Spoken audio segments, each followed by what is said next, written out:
He lai ma te ngai thale lo kong o lung le thak e ma he lai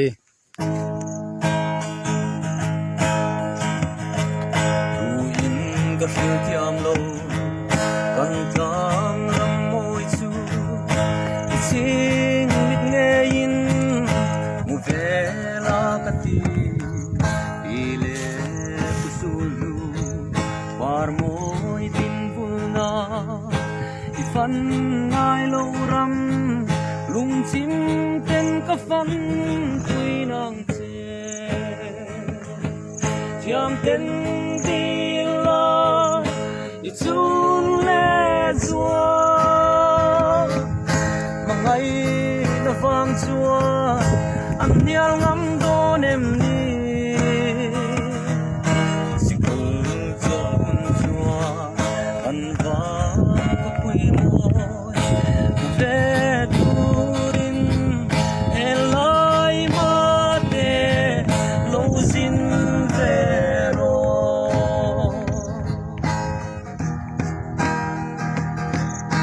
ilo zin suane kan va ko bom tu nau ban par moi ber kathia che anga inung chang moi le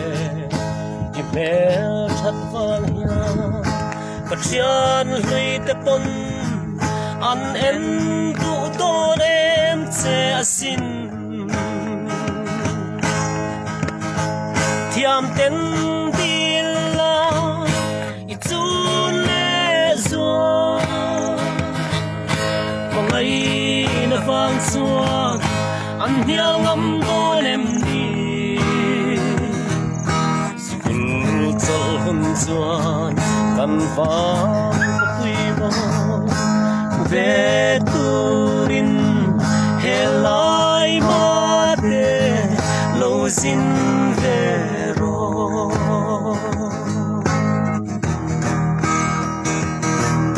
chak tiang hring mun hia ilung len ve mo isak melo min sai choi zaleng zong ten kan ru mo lo in an en ning long che thir bang long e la mang le thei hian kan long che thiam ten di la isun le zua mai na fang zua an hial ngam don em ni sikul chal hun chua kan vang ko pui mo ve turin helai ma te lo zin vero tiam ten di la i chun le zua mangai